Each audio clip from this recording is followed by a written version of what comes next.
Bismillahirrahmanirrahim. Assalamualaikum warahmatullahi wabarakatuh.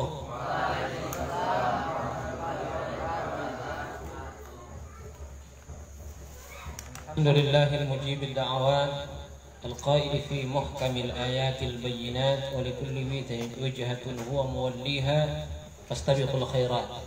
Asyhadu an la ilaha illallah wahdahu la syarika lah wa asyhadu anna sayyidana wa habibana wa syafi'ana Muhammadan abduhu wa rasuluh. Allahumma salli wa sallim wa barik ala sayyidina Muhammad al-fatih lima ughliq wal khatim lima sabaq nasir al-haqq bil haqq wal hadi ila siratikal mustaqim wa ala alihi wa sahbihi haqqa qadrihi wa miqdarihi al-azim. Allahumma salli wa sallim wa barik ala sayyidina Muhammad salatan taftahu lana biha futuhal arifin wa tufaqqihana biha fid din wa ala alihi wa sahbihi ajma'in, amma ba'd.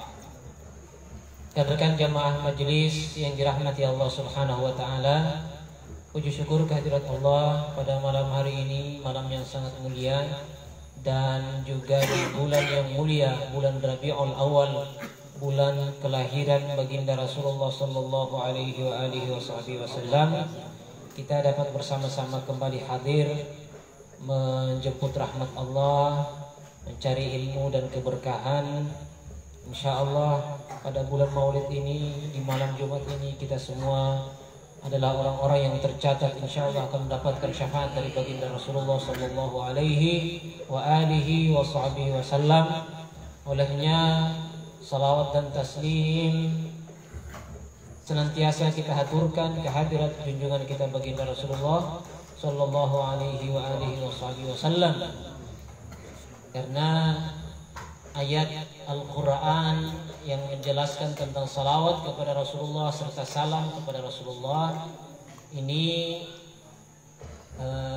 sering kita baca, innallaha wa malaikatahu yusalluna 'alan nabi. Sesungguhnya Allah dan malaikat-malaikatnya senantiasa yusalluna, senantiasa bersalawat. Dalam bahasa Arab menggunakan fi'il mudhari. Fi'il mudhari itu kalau dalam grammar bahasa Arab itu menunjukkan perbuatan yang terus-menerus, tidak putus-putus.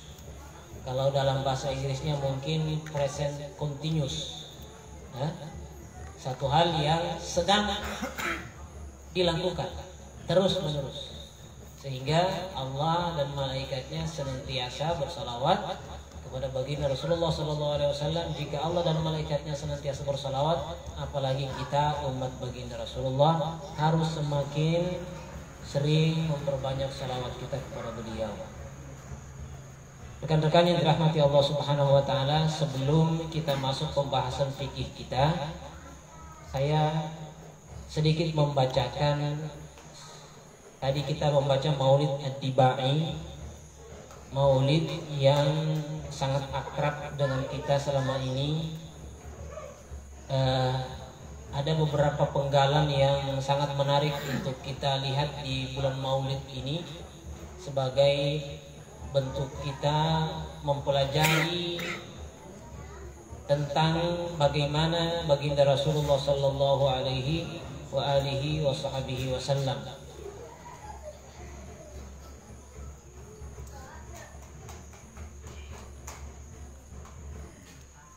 Ini pada pasal tentang kelahiran baginda Rasulullah sallallahu alaihi wasallam. Saya bacakan fahtazzal arsyu taraba wastibsyara. Dan di saat kelahiran baginda Rasulullah, menjelang waktu kelahiran Rasulullah, ihtazzal arsyu. Arasy itu bergoyang. Arasy itu bergoncang. Taraba wastibsyara, bergoncang karena gembira. Wazdadal kursiyyu haibatan wa waqara.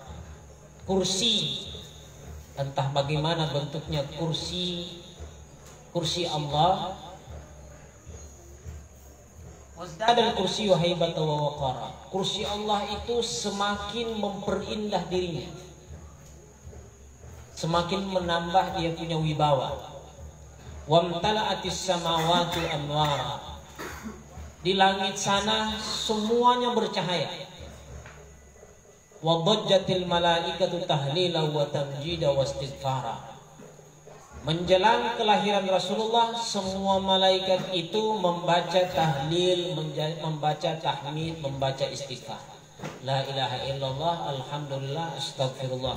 Makanya tadi kita baca subhanallah, alhamdulillah, wa la ilaha illallah, Allahu akbar. Kemudian walam tazal ummuhu tara anwa'an min fakhrihi wa fadli. Cahaya yang di langit tadi itu dilihat oleh ibunda baginda Rasulullah sallallahu alaihi wasallam, Siti Aminah. Walam tazal ummuhu tara anwa'an min fakhrihi wa fadli. Karena kemuliaan dan keutamaan baginda Rasulullah yang ada di dalam perutnya. Ila nihayati tamami hamli. Hal itu terus berlangsung sampai sempurna masa kehamilannya. Falam mashtadda bihat talq. Kemudian setelah sakitnya sudah mulai terasa. Ila bi'izni rabbil khalq, maka dengan izin Allah wada'atil habiba sallallahu alaihi wasallam sajidan syakiran hamidan ka'annahul badru fi tamami. Maka Siti Aminah ibunda Rasulullah melahirkan baginda Rasulullah sajidan, lahir keluar Nabi dalam keadaan bersujud, sajidan syakiran sebagai bentuk syukur, hamidan beliau memuji Allah, ka'annahul badru fi tamami. Rasulullah ketika keluar itu seperti bulan purnama yang sempurna. Jadi lahir sudah dalam posisi bersujud. Jadi itu balenggana haunong ayo babona, tapi onong ayo ambena langsung ketika turun langsung seperti model orang sujud dalam salat. Bayi yang keluar baginda Rasulullah. Kemudian tadi mahallul qiyam, setelah itu dilanjutkan wa wulida sallallahu alaihi wasallam makhtunan biyadil inayah. Rasulullah ketika telah lahir makhtunan biyadil inayah, sudah dikhitan sejak lahir. Jadi jangan tanya lagi nanti siapa yang khitan Rasulullah, tidak ada yang khitan Rasulullah. Yang khitan Rasulullah itu Allah, karena keluar sudah dalam keadaan terkhitan. Makhulan bikuhlil hidayah, bukan hanya sekedar terkhitan tapi juga makhulan, sudah pakai cila, pakai kahal, kuhul. Makhulan bikuhlil hidayah, cilanya sudah tebal. Entah cila dari mana. Ini fa'asraqa bibaha'il fadha. Beliau keluar dengan cahaya yang menerangi seluruh alam semesta. Wa tala'la al-kaunu min nurihi wa adha. Cahayanya itu semua sampai ke semua penjuru. Wa dakhala fi aqdi bai'atihi man baqiya min al-khalaiqi kama dakhala fiha man madha. Semua makhluk hidup yang ada pada waktu itu semuanya bersaksi, semuanya menyaksikan, membaiat bahwa itulah Rasulullah sallallahu alaihi wasallam. Bahkan awalu fadilatil mu'jizat, mukjizat yang pertama yang terjadi ketika kelahiran beliau, ini di sini disebut mukjizat ya, walaupun sebenarnya nanti dalam definisi terminologi para ulama itu sesuatu keajaiban yang terjadi sebelum Rasulullah diangkat jadi nabi itu tidak disebut mukjizat. Ini disebut irhas, namanya irhas. Mukjizat itu nanti sesuatu yang luar biasa setelah beliau diangkat jadi nabi. Sebelum jadi nabi namanya irhas, tapi di sini disebut mukjizat. Awwalu fadilatil mu'jizat bi khumudi nari farisa wa suquti syurufat. Padamnya api yang ada di negeri Persia yang disembah oleh orang Persia, orang Majusi, yang mana api itu tidak pernah padam sudah ribuan tahun lamanya. Ketika Rasulullah lahir, mati sendiri itu api, tidak ada angin, tidak disiram api, tiba-tiba mati sendiri. Itu api sudah ribuan tahun menyala, biar mau disiram dengan air sebanyak apapun tidak akan mati. Tapi ketika Rasulullah lahir, mati sendiri itu api. Khumudi nari farisa wasuquti asyurufat, dan semua patung-patung besar, patung-patung megah yang ada di kerajaan mereka semuanya jatuh berguguran. Wa rumiyatish syayatin minas sama'i bisyuhubil muhriqat. Bahkan syaitan-syaitan yang berkeliaran, ada syaitan-syaitan ini, setan, iblis, ada yang sebagian dari mereka itu naik ke langit. Mereka itu naik ke langit itu untuk mencuri-curi berita dari para malaikat. Jadi kita terkait dengan apa yang akan terjadi dengan kita. Ketika malaikat ditugaskan katakanlah untuk memberi rezeki, atau ada satu peristiwa sudah dibicarakan oleh para malaikat, ini syaitan naik-naik ke langit hanya untuk menguping kira-kira apalagi yang nanti yang akan terjadi. Maka ketika Rasulullah lahir, syaitan-syaitan yang tadinya berkeliaran di sekitar langit untuk mencuri-curi berita itu, rumiyatish syayatin bisyuhubil muhriqat, semuanya terlempar, semuanya dilempar oleh bola-bola api yang membuat mereka terbakar. Tidak ada lagi syaitan yang berani mendekat ke langit, karena kalau mereka dekat, mereka akan dilempari oleh bola api. Ini luar biasa. Waraja'a kullu jabbari minal jinni wa huwa bi sailati sultanatihi dhalilun khadi. Semua pembesar-pembesar iblis, pembesar-pembesar jin yang menyesatkan manusia itu semuanya tertunduk lesu ketika Rasulullah lahir. Lamma ta'allaqa min sanahun nurus sati, apalagi sampai melihat cahaya yang begitu terang, wa asyraqa min baha'i idhiya'ul lami, yang menerangi seluruh penjuru dunia, hatta urida 'alal maradi, sampai kemudian Nabi mulai disusul. Ini penggalan, ini baru satu yang saya bacakan sebagai pembuka kita pada malam ini, yang ditulis oleh Al-Imam Abdurrahman Ad-Dibai, pengarang kitab Barzanji Ad-Diba. Ini semuanya berdasarkan hadis-hadis yang sahih. Ada satu kitab yang pernah saya baca, cuman saya tidak sempat beli, kitab Barzanji yang disyarah oleh Abuya Al-Habib Sayyid Muhammad bin Alawi Al-Maliki Al-Hasani. Beliau mensyarah kitab Maulid, mentahqiq, beliau sampaikan semua kitab, semua isi dari kitab Barzanji ini semua ada landasan hadisnya, sehingga semua ini riwayat-riwayat yang sahih yang kita baca. Jadi ini kitab Barzanji. Kitab Barzanji ini kitab sejarah, hanya kisahnya itu dibuat bersajak, dibuat seperti puisi, sehingga enak dibaca. Tidak sama kalau kita membaca sejarah seperti buku-buku kitab-kitab lain, Ar-Rahiqul Maktum atau Syama'il atau kitab-kitab yang lain, itu ditulis seperti biasa saja. Kalau ini bersyair, kemudian ditambah-tambah lagi dengan qasaid atau qasidah-qasidah yang tentu saja ini semua mengandung salawat kepada baginda Rasulullah sallallahu alaihi wa alihi wasallam. Rekan-rekan jamaah majelis yang dirahmati Allah Subhanahu wa taala, seperti saya telah sampaikan sebelumnya bahwa malam ini insya Allah kita mulai kembali mempelajari tentang fikih dasar dengan menggunakan kitab Matan Abi Syuja atau kitab Takrib. Kitab Takrib yang memiliki penjelasan yang sangat mudah untuk dicerna. Insya Allah kita mulai dari awal dengan membaca satu demi satu matan yang disusun oleh Al-Imam Ahmad bin Husain bin Ahmad Al-Asfahani atau Imam Abu Syuja.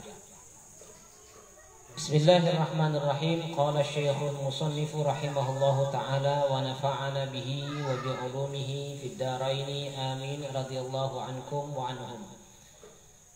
Ini adalah doa yang dibaca kalau setiap kali mau baca kitab.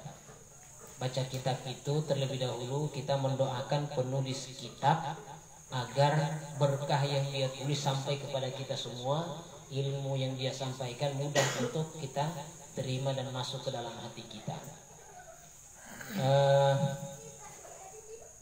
Jadi nanti karena saya baca kitab berarti yang saya sampaikan ini bukan pendapat saya, ya. Itu panggabakum boto. Tapi ini seolah-olah ini ada imamnya yang berbicara kepada kita melalui tulisannya. Saya hanya membacakan kemudian menjelaskan maksud dari tulisan beliau. Bismillahirrahmanirrahim. Kitabut Thaharah. Yang pertama adalah pembahasan tentang taharah. Taharah artinya bersuci. Nanti di dalam bersuci ini pembahasannya akan menyangkut dengan air. Untuk apa itu air, bagaimana berwudu, bagaimana mandi junub, bagaimana itu najis, apa saja yang menjadi suci, apa saja yang menjadi najis. Ini semua nanti terangkum dalam bab taharah. Taharah artinya bersuci. Kenapa mesti membahas suci dulu? Mungkin ada yang bertanya, Ustaz, kenapa tidak langsung bahas salat? Bukankah salat itu ibadah yang paling pokok dalam agama kita? Jawabannya adalah memang salat adalah ibadah yang paling pokok dalam agama kita, tetapi tanpa bersuci salat tidak diterima. Maka dalam semua pembahasan kitab fikih semuanya pasti akan dimulai dengan bersuci. Itu syarat yang harus terpenuhi kalau ibadah kita mau diterima. Lagi, syarat agar ibadah diterima secara syariat semua harus dilaksanakan dalam keadaan suci dengan syarat-syarat tertentu. Sehingga tidak pas nanti. Saya kemarin ada yang komen begini, Ustaz, tidak usah terlalu dibahas itu masalah bersuci, karena yang Allah lihat itu hati. Katanya begitu, innallaha la yanzuru ila ajsamikum walakin yanzuru ila a'malikum wa qulubikum. Dia pakai dalil itu. Ustaz, yang dilihat itu hati, Ustaz. Tidak perlu itu bersuci, tidak perlu itu ini itu. Ini salah.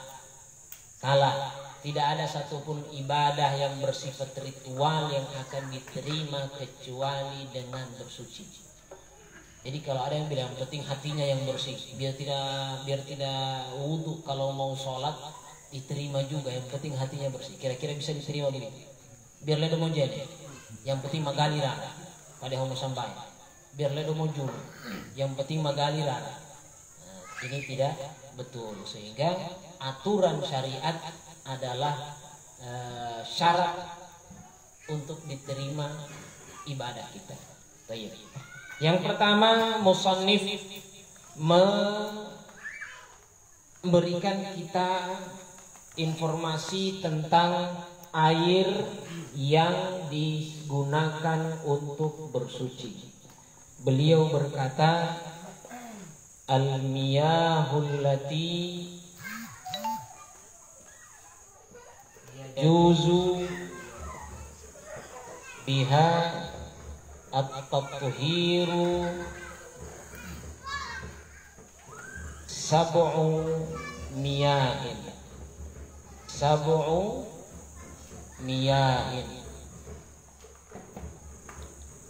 Pertama beliau berkata al-miyahu. Al-miyahu ini artinya dia adalah jamak dari air. Ma'un itu artinya air. Satu jenis air. Tapi kalau banyak jenis air, seperti di sini beliau mengatakan sab'u. Sab'u ini artinya 7. Sab'u 7. Miyahin karena 7 air yang beliau mau jelaskan, maka menggunakan jamak taksir dalam bahasa Arab. Kita kemarin sempat belajar nahwu juga. Al-miyahu ini jamak atau bentuk plural dari Al-ma'u, air. Al-miyahu, air-air. Allati, yang. Jadi nanti kita sedikit belajar bahasa Arab ya. Ada nanti kita sering baca di dalam Al-Quran itu kata alladzi, alladzi, atau alladzina, alladzina.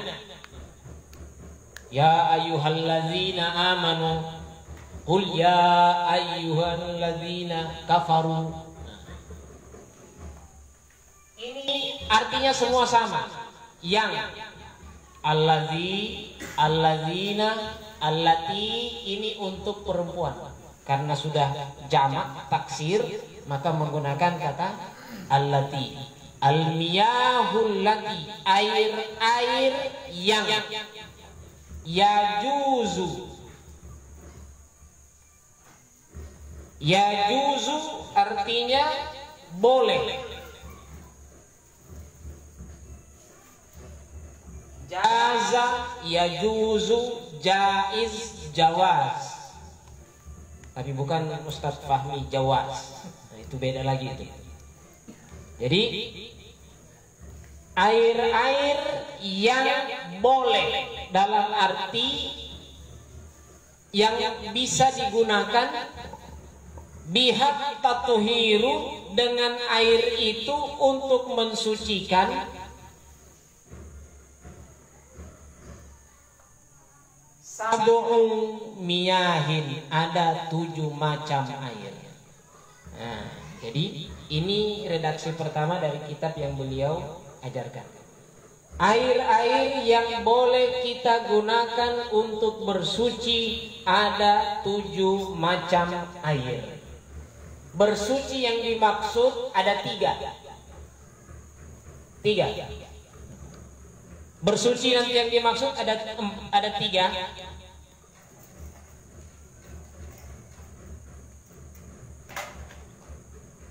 Yang pertama untuk mandi junub, mandi janabah. Yang kedua untuk wudhu, dan yang ketiga untuk menghilangkan najis.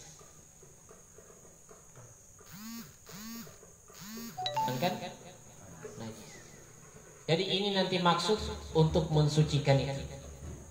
7 macam air ini kita mau pakai junub boleh, kita mau pakai wudhu boleh, kita mau pakai menghilangkan najis boleh. Oke? Mari kita sebutkan satu persatu apa saja 7 air yang dimaksud.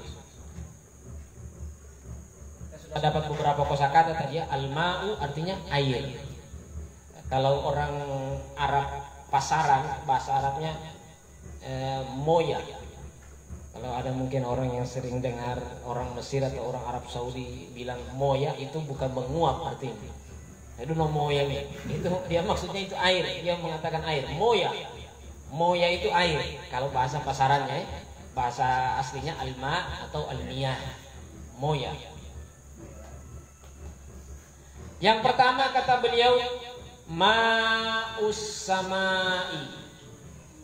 Ma'us samai. Apa tadi artinya ma? Air ya. As-sama, langit. Ma'un ari air, as-sama langit. Kira-kira apa maksudnya ma'us sama? Air langit. Air yang ada di langit turun ke tanah, turun ke bumi. Nah, maksudnya air hujan. Nah, air hujan adalah air yang pertama yang boleh digunakan untuk 3 hal tadi. Baik itu untuk junub atau jenet atau menghilangkan najis. Dari sini kita sudah bisa menyimpulkan, seumpama, apalagi kita sekarang masih musim hujan, ada yang junub, masih dalam keadaan junub, tiba-tiba hujannya deras, Dia mau keluar dari rumah atau mau ke pancuran, langsung dengan niat nawaitul ghusla li raf'il hadatsil akbari fardanillahi ta'ala, niat mandi junub, dia keluar ke rumah kena air hujan, sah junub. Karena air yang dia gunakan air yang disebutkan pertama. Boleh begitu? Kalau ada di pancuran, nanti ada yang tegur, tidak boleh mandi junub situ. Oh boleh, Ustaz bilang boleh. Boleh karena itu air. Yang penting jangan telanjang. Ada tai kucing dia nah. Atau mau wudu, Anda mau wudu di pancuran air hujan boleh, sah, tidak ada masalah. Atau mau hilangkan najis boleh. Jadi itu yang pertama, air hujan. Kecuali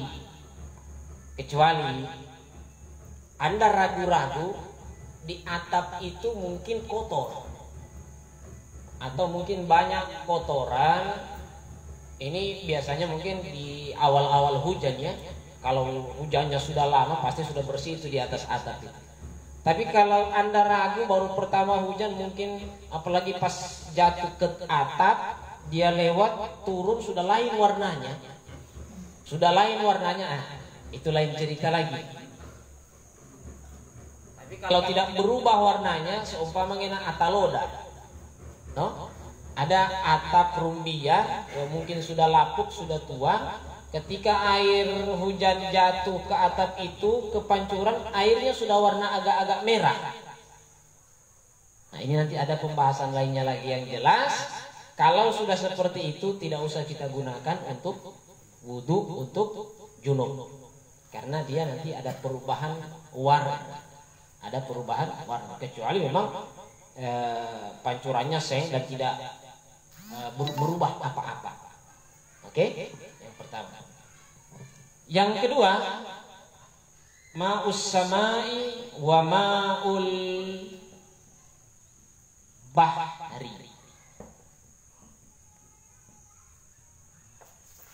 Yang kedua, air laut. Air al-bahri artinya laut. Makanya nanti dalam bahasa Indonesia disebut, kalau masalah laut itu disebut bahari. Sudah dijadikan bahasa Indonesia. Atau banyak orang namanya sekarang saiful bahri.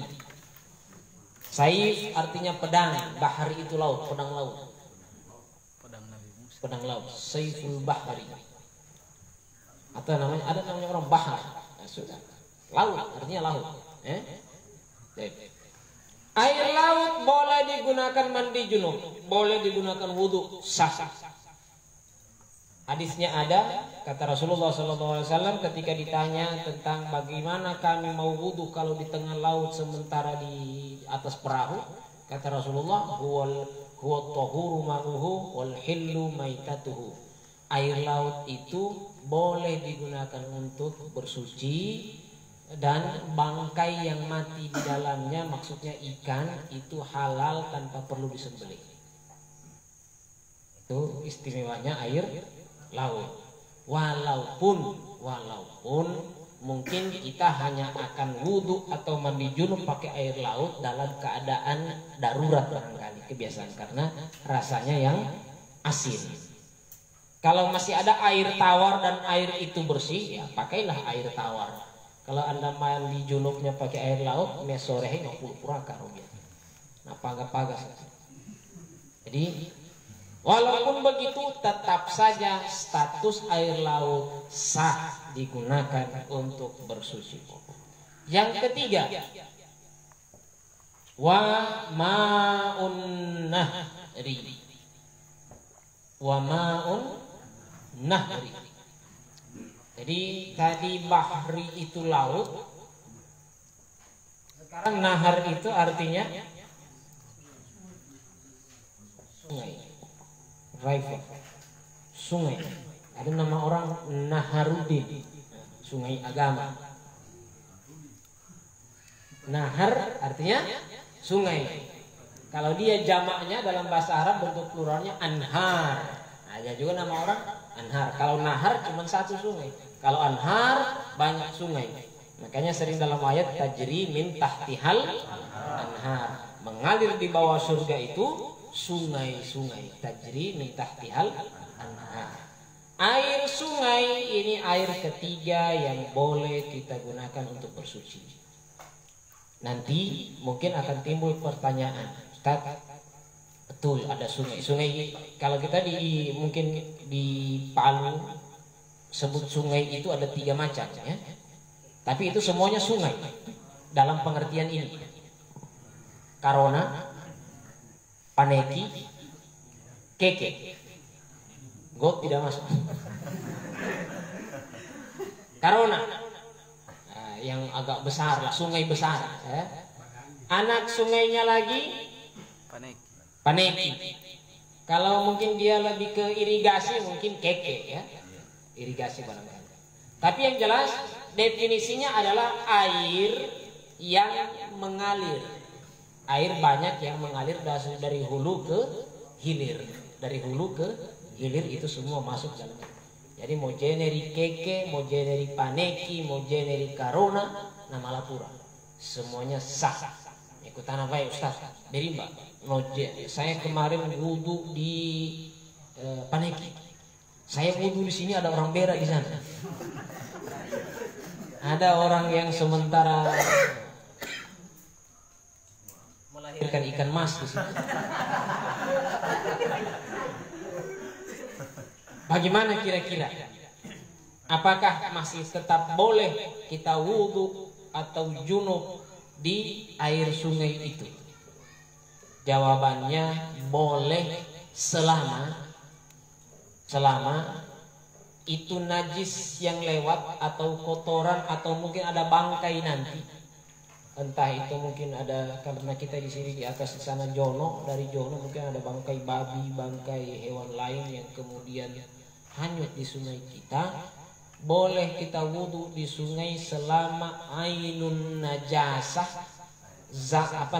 materi anunya itu tidak ada di sekitar Anda berwudhu atau mandi junub. Kalau sudah kemari itu yang kuning lewat, Anda ambil nosanggu berisi, nah ini sudah, karena pasti akan kena kotorannya. Atau bangkainya di situ, Anda wudhunya di sini, oh jelas salah. Tapi kalau Anda di tempat lainnya, mungkin di sebelahnya atau menjauh, pokoknya Anda rasa tidak akan lewat ke situ, itu tetap sah walaupun airnya bersambung. Karena air, kita nanti belajar tentang ukuran air yang boleh digunakan bersuci lagi ya. Ukuran air 2 kullah, sungai itu sudah berapa kula-kula sudah, bukan cuma 1-2 lagi. Jadi yang ketiga maun nahri. Yang keempat, mungkin kita hanya bahas air saja dulu malam ini. Yang keempat yaitu wa maun bi'ri.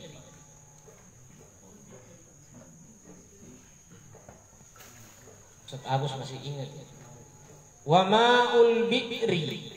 Ma artinya air, bi'ri itu artinya sumur.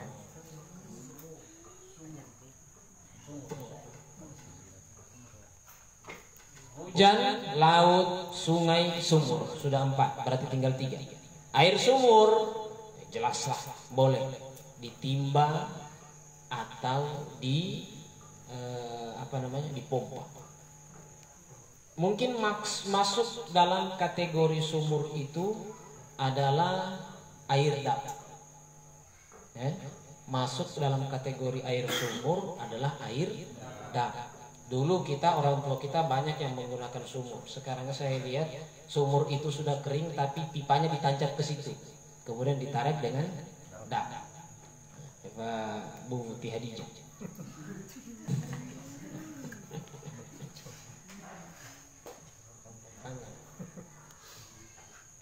Jadi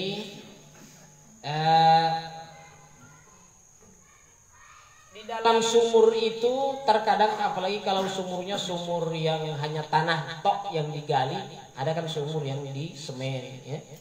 Di semen, ada yang bundar, ada yang segi 4, ada yang hanya digali tanah. Itu juga termasuk sumur ya, walaupun mungkin nanti ada agak lumut atau mungkin ada kodok di dalam, tidak ada masalah. Nanti dilihat jumlah atau bagaimana volume airnya. Selama tidak ada najis yang kemudian lebih banyak daripada airnya. Kemudian yang kelima yaitu ma'ul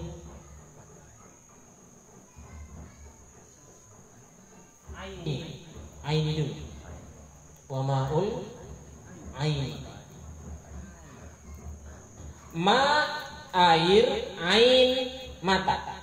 Kira-kira kita mau artikan apa? Air mata. Air mata kira-kira? Air mata. Ini harus hati-hati menerjemahkan. Ada, jangan terjemahkan air mata. Oh salah. Kalau ini dibalik, mata air. Mata air. Kalau air mata bahasa Arabnya dam'un. Dam'un atau dumu. Ini air mata yang keluar dari. Tapi kalau mata air, ma'ul ain. Mata air itu bagaimana? Mungkin kalau kita ke lereng-lereng gunung ada air yang keluar dari tanah. Nah, itu yang disebut mata air. Dan ini pasti suci. Tidak ada masalah untuk yang ini. Kemudian yang keenam,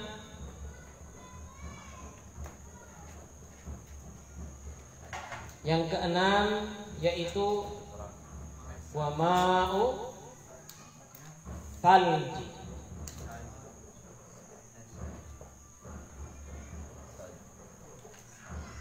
Wa ma'u salji. Kira-kira air apa ini? Air salju. Sekarang saya tanya, yang Anda pahami kalau saya sebut air salju, saljunya atau airnya? Supaya kita tidak salah paham nanti. Ustaz bilang air salju boleh dipakai berwudu. Anda mau wudu bagaimana dengan salju? Kira-kira. Salju itu kan bentuknya seperti es yang sudah diparut ya, es kata, es cukur. Apakah Anda mau mandi dengan es cukur begitu? Bukan. Dan semoga ini, sepertinya ini tidak akan pernah kita rasakan bagaimana mandi junub pakai air salju. Tidak ada salju di sini. Maksudnya salju turun, air salju itu kemudian meleleh menjadi air, airnya itu boleh kita pakai untuk. Jadi bukan Anda bayangkan wudhu pakai salju, tidak. Bukan begitu maksudnya. Jadi maksudnya sekali lagi, salju mencair, meleleh menjadi air, airnya itu ini yang dimaksud. Jangan salah paham ya. Mentang-mentang nanti seumpama ada yang mau jalan-jalan ke Korea, ketika salju, ambil itu salju, kasih bundar-bundar, gosok-gosok ini. Ustaz bilang boleh pakai air salju. Tidak. Yang sudah meleleh menjadi air boleh. Yang terakhir yaitu ini menimbulkan banyak pertanyaan. Ma'ul waradi. Air embun. Yang terakhir air embun. Embun itu adalah air yang tercipta atau terbentuk dari hawa dingin di pagi hari. Air yang terbentuk dari hawa dingin di pagi hari. Sehingga kemudian nanti dia lebih banyak tersisa di daun-daun. Tersisa di daun-daun yang kadang hanya seperti ada tetesan-tetesan 1, 2. Anda berpikir kemudian, bagaimana caranya saya wudhu pakai air di daun ini? Karena ada yang bertanya begitu kemarin. Iya, air sumur iya, masuk di akal. Kami wudhu mandi junub pakai air embun. Mau tunggu berapa lama? Taruh ember di bawah pohon atau di bawah daun talas? Tidak penuh-penuh juga. ini semua menjelaskan jenis airnya, ya, hanya menjelaskan jenis airnya. Tidak usah Anda pikir bagaimana berwudu pakai ini, karena memang susah. Dan sepertinya belum ada orang yang bisa wudu pakai air embun, tidak mungkin. Kita hanya bicara status airnya. Kalau toh nanti ternyata embunnya banyak, penuh satu ember, ya boleh digunakan wudu. Tapi tidak usah terlalu pusing berpikir bagaimana caranya saya mau mandi junub. Saya mau rasakan satu kali mandi junub itu pakai air embun. Ngelo lengembot. Tidak akan mungkin. Begitu juga tadi dengan salju. Jadi ini kita hanya menjelaskan jenis air yang suci. Sekali lagi, jenis air yang suci. Selain air ini tidak bisa digunakan bersuci. Mungkin susah. Kira-kira susah mengingat 7 macam air ini. Air hujan, air laut, air sungai, air sumur, mata air, air salju, air embun. Mau kita sederhanakan? Kita sederhanakan hanya jadi 2.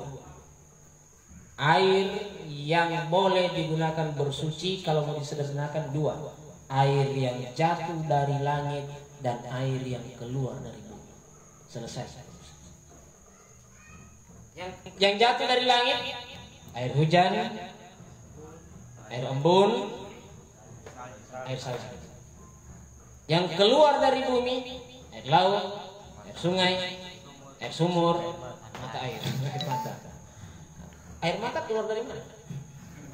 Dari langit atau dari tanah? Nah, jadi ini 7 jenis yang diringkas kalau disederhanakan, semua air yang jatuh dari langit dan semua air yang keluar dari tanah.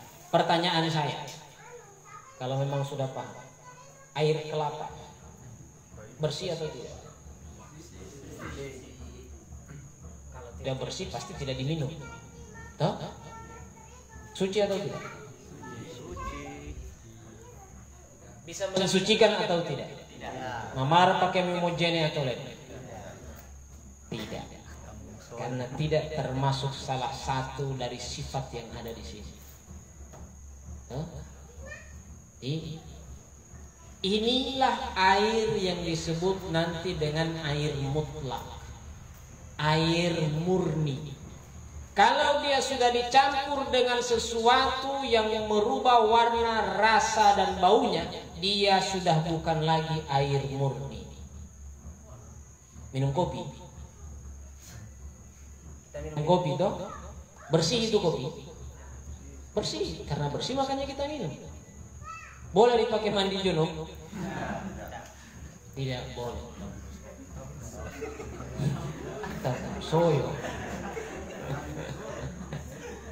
Nah, jadi ini penjelasan awal tentang air yang boleh digunakan untuk bersuci. Sudah jam berapa? 10:30. Boleh sudah ya. Kita untuk pembukaan fikih kita ini dulu. Kalau ada pertanyaan saya silahkan. Ada yang bertanya? Yang menyangkut atau yang tidak menyangkut di leher?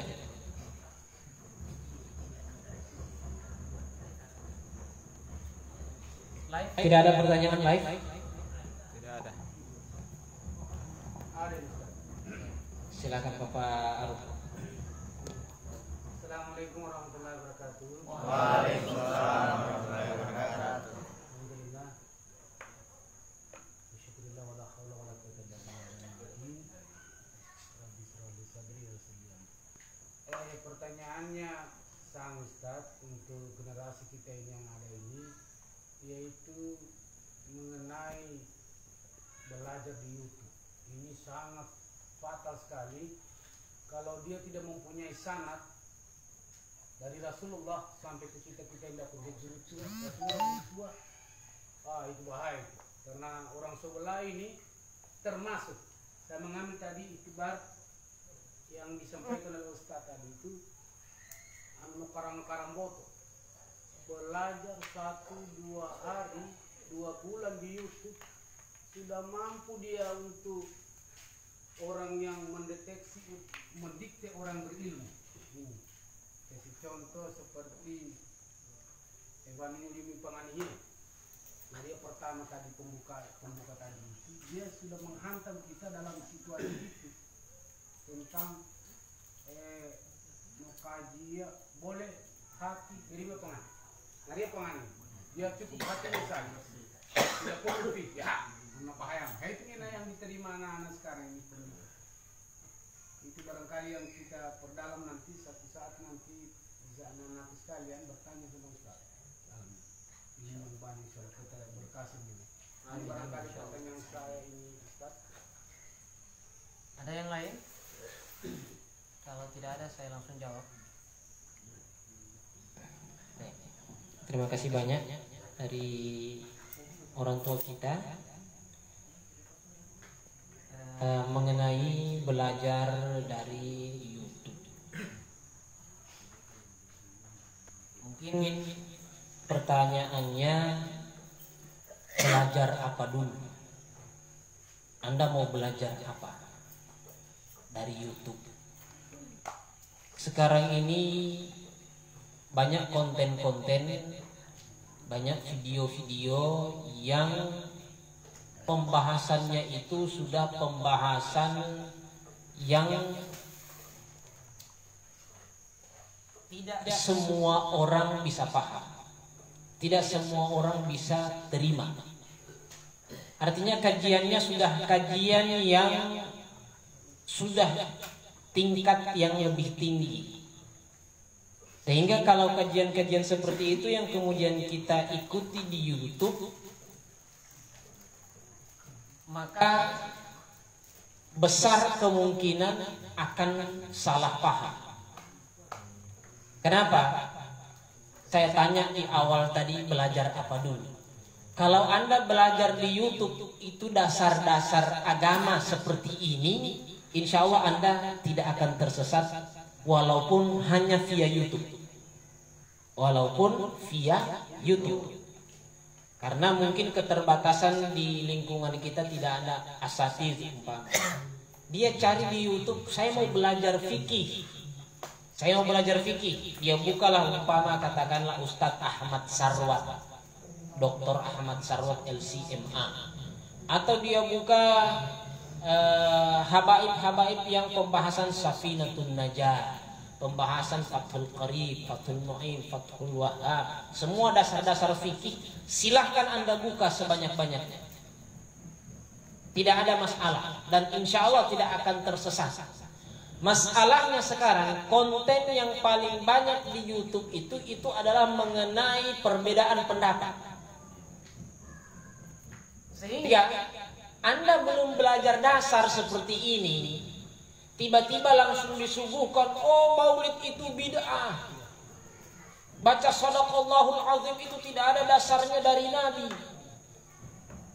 Anda bingung, dan pasti bingung, pasti tersesat, karena itu belum kelas Anda. Ini banyak kesalahan sekarang saya lihat di situ. Belum kelas kita sudah disuguhkan di situ. Kita baru belajar bagaimana 1 tambah 1, 1 tambah 3, 3 tambah 4. Langsung kita nonton YouTube tentang rumus itu Pitagoras. Jelas kita tidak paham. Nah, makanya sekali lagi saya tidak mempermasalahkan belajarnya via apa. Mau live streaming, mau YouTube, mau radio, umpama kita hanya dengarnya dari radio Al Khairat. Lihat isi yang Anda pelajari apa. Kalau yang Anda pelajari adalah dasar agama melalui fikih, dimanapun Anda belajar melalui langsung seperti ini di majelis, Anda dengar di radio seumpama RAL, ada Ustadz Fikri Bajeber menjelaskan, Ustadz Haris Abdullah menjelaskan, tidak ada masalah. Radio, YouTube tidak ada masalah. Ahmad Sarwat, coba silakan sering-sering lihat nonton videonya Ahmad Sarwat, tidak ada masalah. Saya tidak mempermasalahkannya wasilahnya. Isi yang Anda mau pelajari apa. Makanya dari sekarang Anda harus Harus ada target.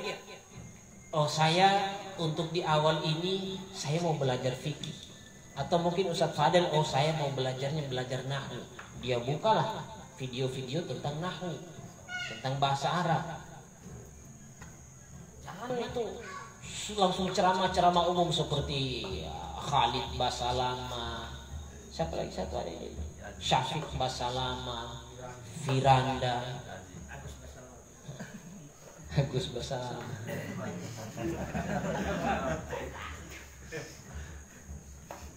Berat. Kata zaman sekarang itu berat Dilan. Biar Ustadz Fajrin saja, Ustadz Manan saja. Jadi silahkan ke YouTube, tapi cari yang masih mempelajari dasar. Dan kalau toh ternyata ada sesuatu yang Anda tidak pahami, jangan langsung telan mentah-mentah. Tanya dulu kepada orang-orang yang selama ini membimbing Anda. Umpama dari distrik 1, tanya Ustadz Fadel. Nanti Ustadz Fadel tidak paham, ya mungkin tanya ke Ustadz Izzat. Ustadz Izzat mungkin tidak paham, ya mungkin tanya ke yang lain. Di distrik 2 umpama, tanya ke Ustadz Albar, tanya ke Ustadz Hamdan, tanya ke Ustadz Agus. Nah, kalau ini sudah mentok di situ. Jadi ini sekali lagi buat target Anda mau belajar apa. Dan selain itu kita harus pahami bahwa apapun yang Anda pelajari itu adalah ilmu. Jangan pernah mengikuti kata orang yang mengatakan bahwa tidak usah belajar. Yang penting Anda beradab. Ini hati-hati, ini kata-kata ini menyesatkan ini. Tidak usah belajar atau tidak penting punya ilmu. Yang penting beradab. Sekarang saya mau tanya, Anda mau tahu adab dari mana kalau bukan dari ilmu? Anda mau tahu adab itu dari mana? Kalau tidak mau belajar. Intinya belajar ilmu apapun itu namanya ilmu. Anda belajar fikih itu ilmu. Anda belajar adab itu ilmu. Anda belajar tasawuf itu ilmu. Jadi ilmu semua itu. Jangan nanti salah paham dengan bahasa. Tidak usah belajar. Yang penting beradab. Gimana caranya mau beradab? Yang tidak tahu dasarnya apa. Hanya sekedar tabe. Itu sudah adab. Bukan itu adab. Itu bukan adab. Adab itu bagaimana Anda berhubungan dengan Allah. Bagaimana Anda berhubungan dengan manusia sesuai dengan syariat Nabi. Itu adab. Bagaimana Anda berhubungan dengan Allah, bagaimana Anda berhubungan dengan sesama manusia sesuai dengan tuntunan Nabi. Itu adab. Dan untuk mengetahui bagaimana berhubungan dengan Allah, bagaimana berhubungan dengan sesama manusia, mesti melalui belajar, mesti melalui ilmu. Kalau hanya sekedar tabe, tidak usah belajar. Jadi jangan salah paham. Jadi begitu barangkali Ustaz. Penting memang di awal-awal ini mungkin ada yang mengkategorikan diri bahwa ini pemuda hijrah, baru mau belajar kembali. Dulu pernah kita sudah diajari dasar-dasar agama, tapi kemudian mengurusi hal-hal lain, baru tersadar kembali, oh saya harus kembali belajar. Maka yang harus Anda pelajari terlebih dahulu adalah fikih.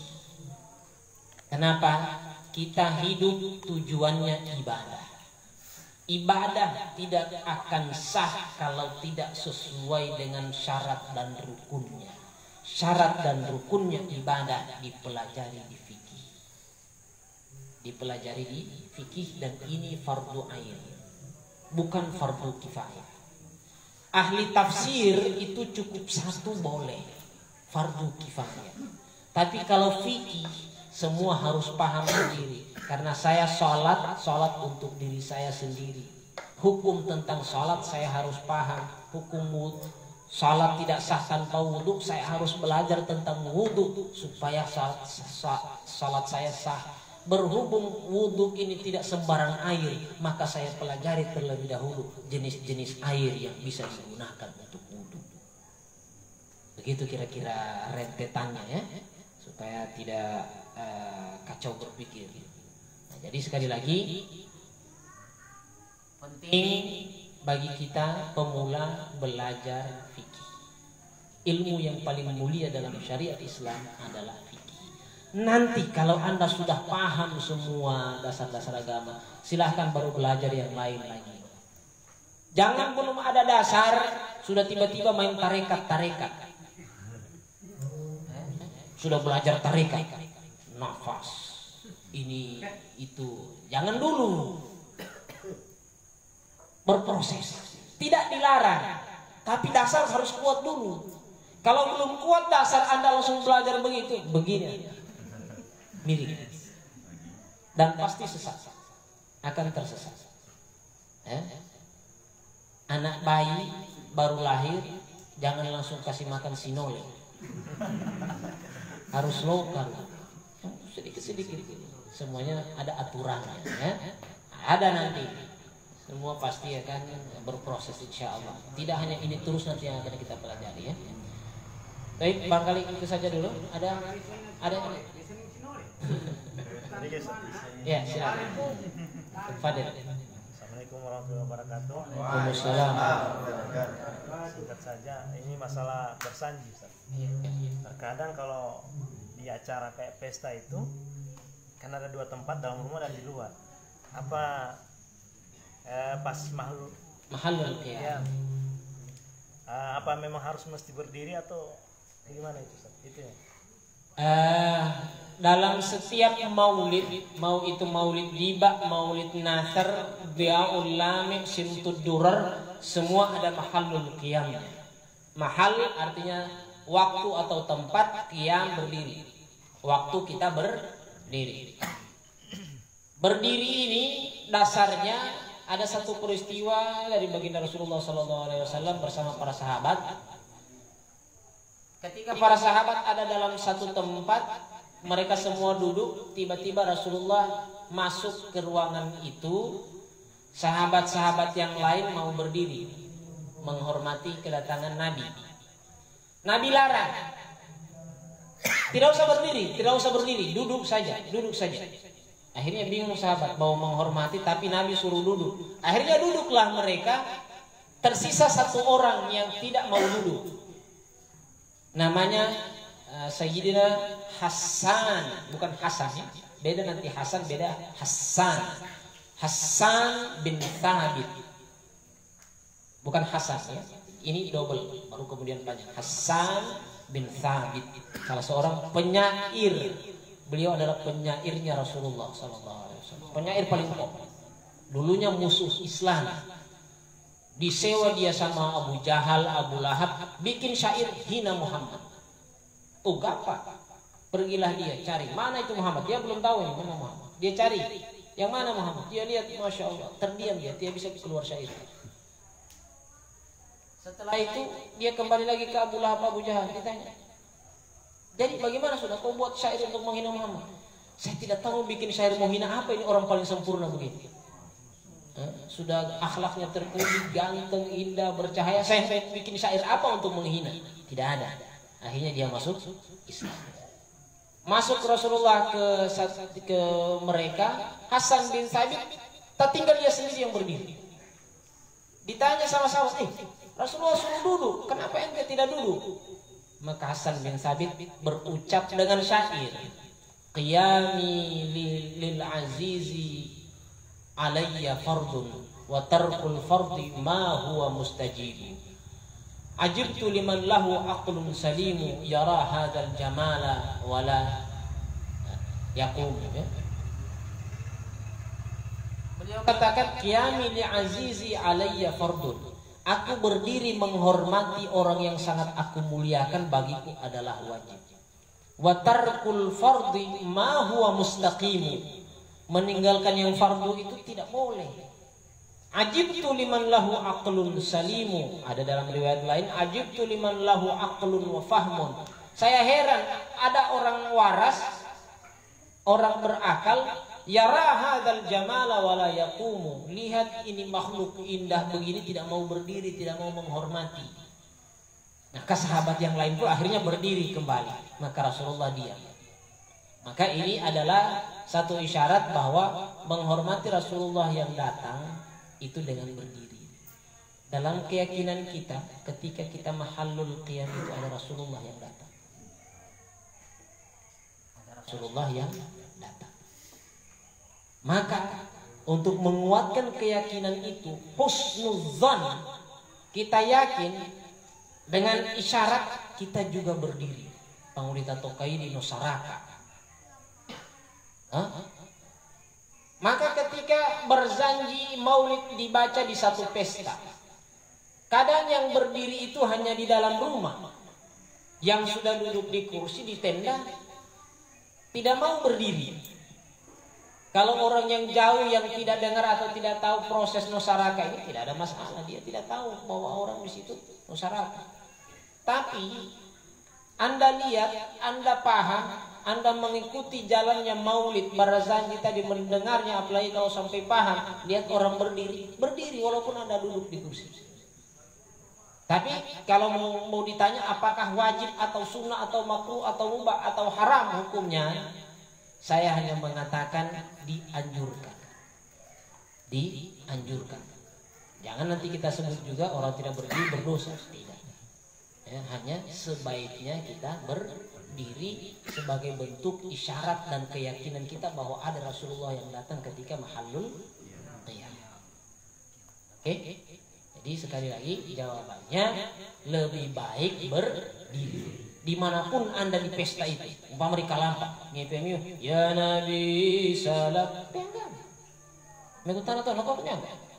Ada Rasulullah datang.